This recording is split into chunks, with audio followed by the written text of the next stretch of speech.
வணக்கம். இது அதிர்வின் இன்றைய பிரதான செய்திகள். முதலில் தலைப்புச் செய்திகள். சபையில் மரியாதையாக கதைத்து பழகுங்கள். கூட்டத்தில் சலசலப்பு.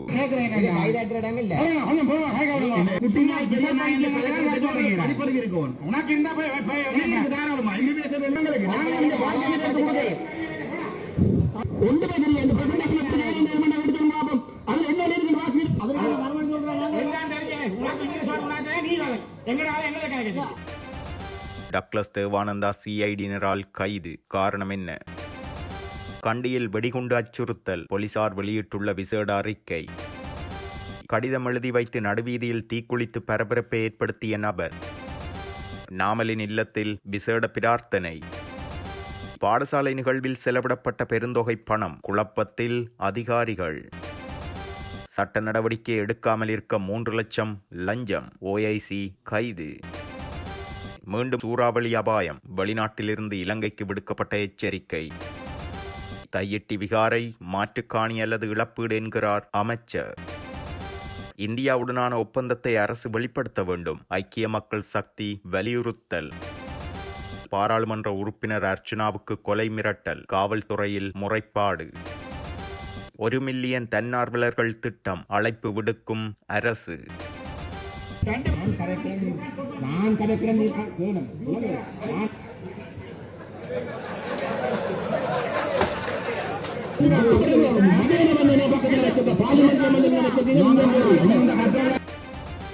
முன்னாள் கடற்றொழில் அமைச்சர் டக்ளஸ் தேவானந்தா குற்றப்புலனாய்வு திணைக்களத்தினரால் நேற்று கைது செய்யப்பட்டுள்ளார். இராணுவத்தினால் தமக்கு வழங்கப்பட்ட கைத்துப்பாக்கியொன்றை திட்டமிடப்பட்ட குற்றச் செயல்களில் ஈடுபடும் குற்றவாளியான மாகாந்துரே மதுஸ் என்பவருக்கு கொடுத்த குற்றச்சாட்டில் முன்னாள் அமைச்சர் டக்ளஸ் தேவானந்தா குற்றப்புலனாய்வு அதிகாரிகளால் கைது செய்யப்பட்டுள்ளார். இந்த விடயம் தொடர்பில் டக்ளஸ் தேவானந்தா நேற்றைய தினம் குற்றப்புலனாய்வு திணைக்களத்தில் முன்னிலையாகி இருந்தபோது அவர் கைது செய்யப்பட்டுள்ளார்.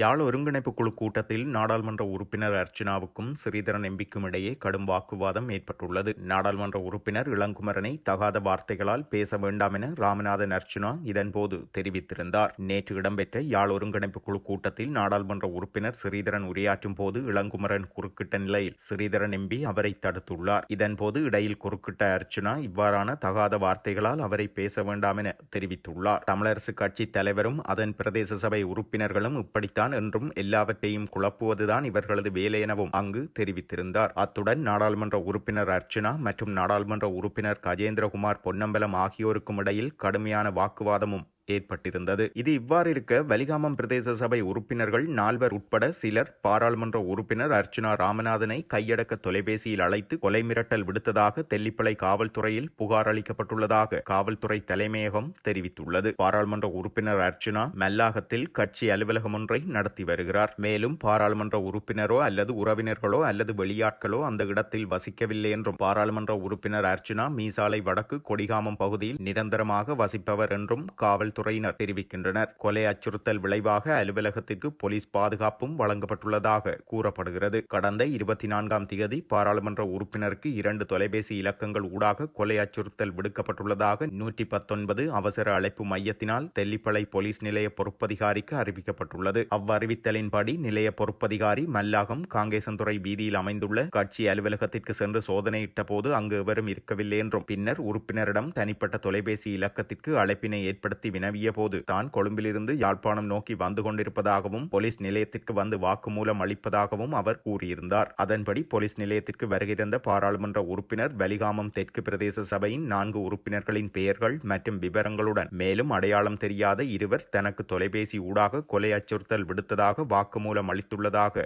போலீசார் தெரிவிக்கின்றனர்.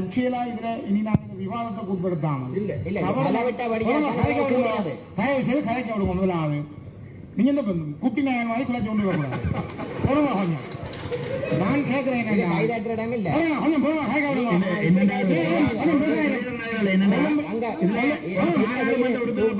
குட்டி நாய் பெரிய மரியாதை கொடுத்து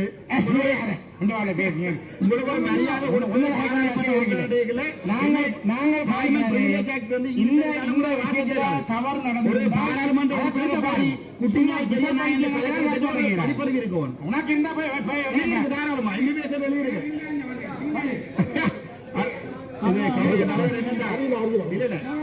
பாராளுமன்ற உறுப்பினர்களை கூட்டி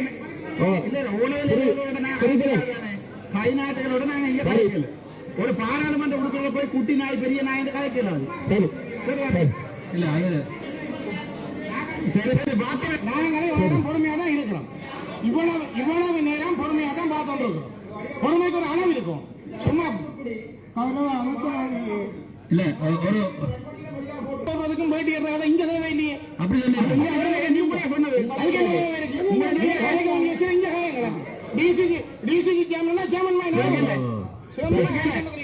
சும்மா குணராம போன் எடுத்து நேராக வைங்க.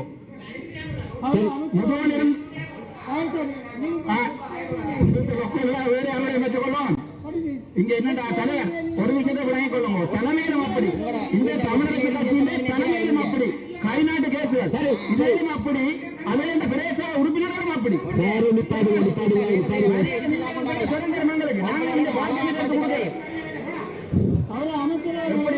சிங்கமான என்ன கவலை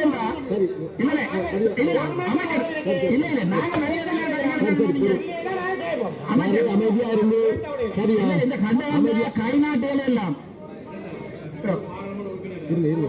கோடா நாயை மடியாண்டு எனக்கு பெரிய வேலையில திருப்பி கேட்கறதுக்கு நான் சொன்னேன். இளங்கமன பாராளுமன்ற உறுப்பினரை யாருமே இந்த நாய் அது இதுன்னு கலைக்க வேணாம் சொன்னேன். இதெல்லாம் 10 15 இடத்துல பாராளுமன்ற நேரம் மக்கள் வெக்கம் யாருக்கு சொன்னது இல்ல இல்ல எப்பவுமே குழப்பறது சாலத்தையும் குழப்பறது ஒன்றுமே தெரியாது. இந்த பிரசன்டேஷன் எப்படி எடுத்து லாபம் அதுல என்ன இருக்கு வாசி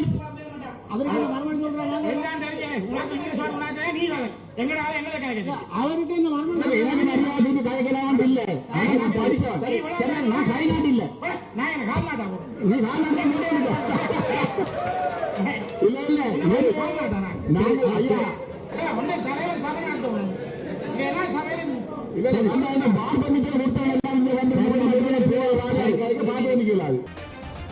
அப்ப கேன்சர் யூனிட்டை மட்டும் வந்து ஒரு ஸ்பெஷல் யூனிட்டாக வந்து மத்திய அப்படி செய்யலாது. ஒரு ஹாஸ்பிட்டல் நான் கரெக்டேன்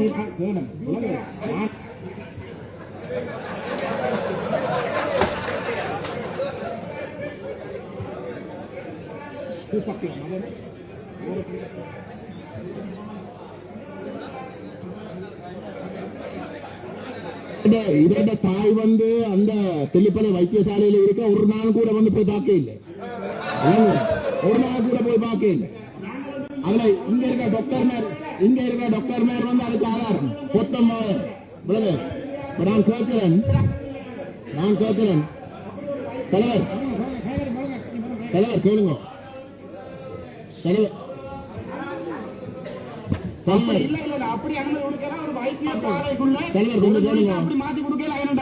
ஏற்கனவே வந்து கேன்சர் யூனிட் வந்து மத்திய அரசுக்கு கீழே தான் இருக்கு சொல்றோம். இங்க நடக்கிற பிரச்சனை என்றால் வந்து நீங்கள் அந்த கேன்சர் யூனிட்டுக்கு தேவைப்படுகின்ற ஏனைய வசதிகளை வந்து நீங்கள் ஏற்படுத்தி கொடுக்காமல் இருக்கிறதால மாகாணத்துக்கு கீழே இருக்கக்கூடிய தெல்லிப்பளை பேஸ் ஹாஸ்பிட்டல் வந்து அதை வந்து செய்ய வேண்டி இருக்கு. அங்கதான் அந்த குறைபாடு நடக்குது. விளங்க சொல்றேன். அப்ப இதுல இருக்கிற பிரச்சனை வந்து நீங்கள் அந்த கேன்சர் யூனிட்டுக்கு அந்த கேன்சர் யூனிட் வந்து ஏற்கனவே வந்து மத்திய அரசு கீழே இருக்க டீச்சிங் ஹாஸ்பிட்டல் கீழே தான் வருது. அமைச்சர் அதுல இருக்கக்கூடிய அதுல அந்த வழக்குல தேர்தல்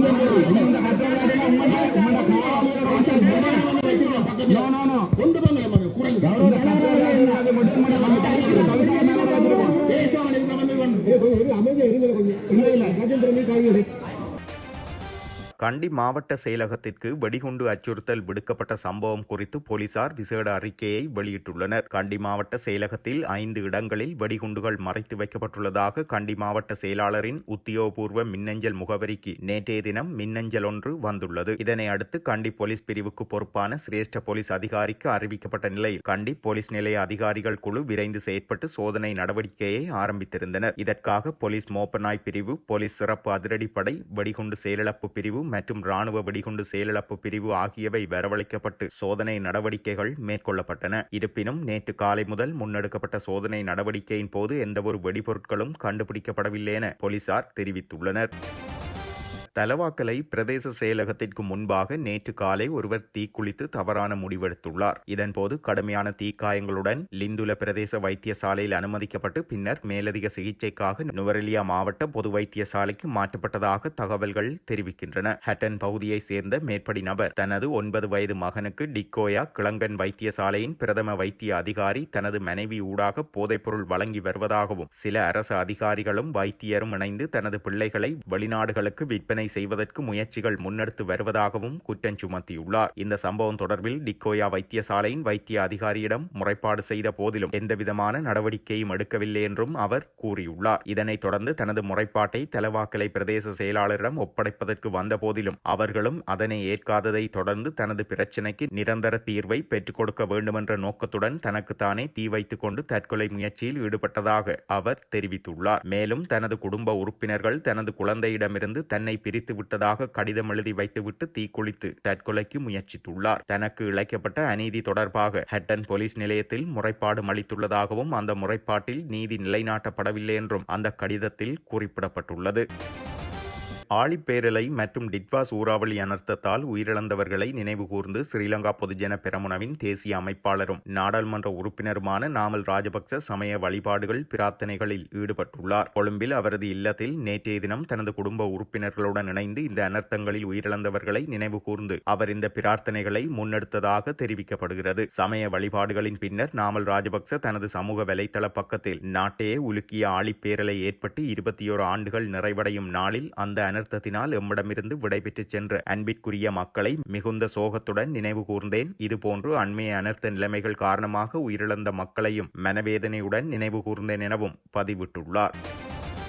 தங்காலை பிரதேசத்தில் ஆரம்ப பாடசாலை ஒன்றில் மாணவ தலைவர்களுக்கான அதிகாரப்பூர்வமான பேட்ஜ் அணிவிக்கும் விழாவொன்றிற்கு ரூபாய் 10 லட்சத்திற்கு அதிகமான தொகையை செலவிட்டுள்ளதாக தகவல்கள் வெளியாகியுள்ளன. பாடசாலைகளின் வெளிப்புற நடவடிக்கைகளுக்காக பெற்றோர்களிடமிருந்து எந்தவித கட்டணங்களும் அறவிடக்கூடாது என்று கல்வி அதிகாரிகள் அறிவுறுத்தி இருந்த நிலையிலும் விழாக்களுக்காக பணம் அறவிடப்பட்டு பெருந்தொகை செலவிடப்பட்டுள்ளது. இதுகுறித்து தென்மாகாண கல்வி அதிகாரிகள் பெரும் குழப்பத்தில் இருப்பதாகவும் கூறப்படுகிறது. கடந்த 16ஆம் தேதி பாடசாலைக்கு வெளியே உள்ள ஒரு இடத்தில் நடத்தப்பட்ட இந்த விழாவிற்கு தங்காலை வலய கல்வி அலுவலகத்தில் முறையான அனுமதியின்றி மாணவர்களையும் பங்கேற்க செய்யப்பட்டுள்ளதாகவும் தெரிவிக்கப்படுகிறது. மேலும் அந்த நிகழ்வின் போது பாடசாலையின் மாணவர்கள் சிலர் இணைந்து ஒரு நாடகத்தை அரங்கேற்றி இருந்ததாகவும் அந்த நாடகம் மாணவர்களுக்கு முன்மாதிரியாக அமைய வேண்டிய விடயங்களை மீறிய கருப்பொருளில் அமைந்திருந்ததாகவும் தெரிவிக்கப்படுகிறது.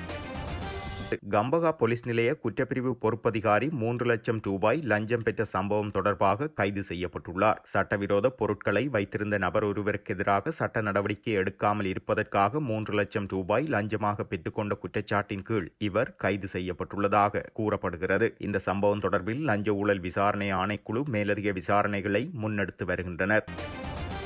டிட்வா சூறாவளி போன்று எதிர்காலங்களிலும் பாரிய சூறாவளி ஏற்படலாம் என ஆஸ்திரேலியாவின் மேற்கு பல்கலைக்கழகத்தின் பேராசிரியர் சரித்த பட்டியாராய்ச்சி தெரிவித்துள்ளார். மேற்குறிப்பிட்ட பேராசிரியர் இலங்கையில் சுனாமி ஏற்படுவதை முன்கூட்டியே அறிந்து கொள்வதற்கான திட்டத்தை உருவாக்கியவர் ஆவார். அத்துடன் கடல்சார் ஆராய்ச்சிக்கான அறிவியல் பட்டம் பெற்றுக்கொண்ட முதல் இலங்கை பேராசிரியரும் இவர் ஆவார். மேலும் ஆஸ்திரேலியாவில் சிறந்த விஞ்ஞானிக்கான பட்டத்தையும் பெற்றுக் கொண்டுள்ளார். இணையத்தினூடாக கலந்து கொண்டு கருத்து தெரிவிக்கும் போதே அவர் இதனை கூறியுள்ளார். இதனைத் தொடர்ந்து பேசிய அவர், வங்காள விரிகுடாவில் நவம்பர் மாதங்களில் தாளமுக்கம் ஏற்படுவது வழமையாகும். அது சில நேரம் சூறாவளியாக மாற்றமடையும். இம்முறையும் வங்காள விரிகுடாவில் நவம்பர் மாதத்தில் 2 தாளமுக்கங்கள் ஏற்பட்டன. ஒன்று காலியிலும் மற்றேது ஹம்பாந்தோட்டையிலும் உருவானது. இந்த இரண்டும் இணைந்ததாலேயே சூறாவளி ஏற்பட்டுள்ளது. அதன் பின்னர் அந்த சூறாவளி வடக்கை நோக்கி நகர்ந்து இது மெதுவாக நாட்டை கடந்து செல்லும் தன்மையை கொண்டிருந்ததால் மழை வீழ்ச்சி அதிகரித்தது. இந்த காரணங்களினாலேயே அதிக பாதிப்பும் ஏற்பட்டிருந்தது. இந்த நிலையில் எதிர்காலங்களிலும் பாரிய சூறாவளி ஏற்பட வாய்ப்புள்ளதென்றும் எனவே இது தொடர்பில் முன்கூட்டியே பொதுமக்களுக்கு அறிவிக்கக்கூடிய கட்டமைப்பை உருவாக்குவதே சிறந்த தீர்வாகும் எனவும் அவர் குறிப்பிட்டுள்ளார். யாழ்ப்பாணம் தையிட்டி திஸ்ஸ விகாரையால் காணிகளை இழந்த பொதுமக்களுக்கு மாற்று காணிகளை பெற்றுக் கொடுப்பது அல்லது இழப்பீடுகளை பெற்றுக் கொடுப்பதே எமது அரசாங்கத்தின் நிலைப்பாடு என கடற்றொழில் அமைச்சர் ராமலிங்கம் சந்திரசேகரன் தெரிவித்துள்ளார். அவர் மேலும் கூறுகையில், தையிட்டி திஸ்ஸ விகாரை தனியார் காணிகளில் அமைக்கப்பட்டுள்ளது என்பதை நாம் ஏற்கிறோம். ஆனால் குறித்த விகாரை எமது ஆட்சி காலத்தில் அமைக்கப்படவில்லை என்பதும் அனைவருக்கும் தெரிந்த விடயம். ஆனால் அரசாங்கம் என்ற வகையில் குறித்த பிரச்சனையை நீடிக்காமல் முடிவுறுத்தவே எதிர்பார்க்கின்ற நிலையில் விகாரைக்கான காணிகளை இழந்த மக்களுக்கு உரிய மாற்று காணிகளை வழங்குவது அல்லது தற்போதைய சூழ்நிலைக்கேற்ப அவர்களுக்கான இழப்பீடுகளை பெற்றுக் கொடுப்பதே எமது அரசாங்கத்தின் நிலைப்பாடு. இழப்பீடு அல்லது மாற்று காணிகளை வழங்குவதற்கு கூட எத்தனை பேரிடம் ஆவணங்கள் சரியாக இருக்கிறது என்பது ஒரு புறம் இருக்க, குறித்த பிரச்சனையை அரசியல் ரீதியாக மாற்றிக்கொண்டு செல்கிறார்கள். நாட்டின் மூவினங்களும் ஒற்றுமையாக வாழ வேண்டும் என்ற நிலைப்பாட்டில் எமது அரசாங்கம் பயணித்துக் கொண்டிருக்கின்ற நிலையில் மதம் மற்றும் இனங்களுக்கு இடையில் மோதல்களை உருவாக்க முயற்சிக்க கூடாதெனவும், ஆகவே அரசாங்கம் திடமான ஒரு நிலைப்பாட்டில் இருக்கிறது. தையிட்டி திஸ்ஸ விகாரைக்கான காணிகளை இந்த மக்களுக்கு இழப்பீடு அல்லது மாற்றுக்காணி பெற்றுக் கொடுக்க நடவடிக்கை எடுக்கப்படும் எனவும் அமைச்சர் தெரிவித்துள்ளார். இந்திய பிரதமர் நரேந்திர மோடியுடன் கைச்சாத்திடப்பட்ட ஒப்பந்தங்களை அனுர அரசு வெளிப்படுத்த வேண்டும் என ஐக்கிய மக்கள் சக்தியின் நாடாளுமன்ற உறுப்பினர் முஜிபுர் ரஹ்மான் வலியுறுத்தியுள்ளார். இது தொடர்பில் ஊடகங்களிடம் அவர் தெரிவிக்கையில், இந்திய பிரதமர் நரேந்திர மோடி இந்த வருடம் இலங்கைக்கு வந்திருந்தார். இதன்போது இந்தியாவுக்கும் இலங்கைக்கும் இடையில் பாதுகாப்பு உள்ளிட்ட பல்வேறு முக்கியமான விடயங்களில் ஒப்பந்தங்கள் கைச்சாத்திடப்பட்டன. எனினும் ஒப்பந்தங்களின் அம்சங்கள் தொடர்பில் இன்னமும் வெளிப்படுத்தப்படவில்லை. இந்தியாவுடன் கைச்சாத்திடப்பட்ட ஒப்பந்தங்கள் தொடர்பில் நாடாளுமன்றத்திலும் வெளிப்படுத்தப்படவில்லை. அத்துடன் தகவல் அறியும் உரிமை சட்டத்தின் ஊடாகவும் பெற முடியாத நிலையே காணப்படுகிறது. எனவே ஒப்பந்தங்களின் அம்சங்கள் தொடர்பில் அரசு வெளிப்படுத்த வேண்டும் என்றும் அவர் குறிப்பிட்டுள்ளார். தேசிய இளைஞர் சேவைகள் மன்றத்தால் நடத்தப்படும் 1 மில்லியன் தன்னார்வலர்களை சேர்த்துக் கொள்வதற்கான பதிவுகளை திரையில் காட்டப்படும் வலைத்தளங்களை பார்வையிடுவதன் மூலம் பதிவு செய்யலாம் என அறிவிக்கப்பட்டுள்ளது. இந்த திட்டம் தொடர்பான ஊடகவியலாளர் மாநாடு நேற்றைய தினம் இளைஞர் விவகாரம் மற்றும் விளையாட்டு அமைச்சில் நடைபெற்றுள்ளது. 1 மில்லியன் தன்னார்வலர்கள் திட்டத்தின் கீழ் பதுளை மாவட்டத்தில் மேற்கொள்ளப்பட உள்ள திட்டங்கள் குறித்தும் தெளிவுபடுத்தப்பட்டுள்ளன. மேலும் 1000 தன்னார்வ இளைஞர்கள் இன்று மற்றும் நாளை பதுளை மாவட்டத்தில் பல வேலைகளை மேற்கொள்ள உள்ளனர். குறித்த 2 நாட்களில் பேரிடரால் பாதிக்கப்பட்ட பாடசாலைகளை புனரமைத்தல், நீர்ப்பாசன திட்டங்கள் மற்றும் வீதிகளை சுத்தம் செய்தல், பாதுகாப்பு முகாம்களில் உள்ள மக்களுக்கான பொழுதுபோக்கு நிகழ்ச்சிகளை நடத்துதல், குழந்தைகளுக்கான அத்தியாவசிய பொருட்களை வழங்குதல் ஆகியன திட்டமிடப்பட்டுள்ளன. இத்துடன் செய்திகள் நிறைவடைகின்றன. மறக்காமல் அதிர்வு சேனலை லைக் மற்றும் சப்ஸ்கிரைப் செய்து கொள்ளுங்கள்.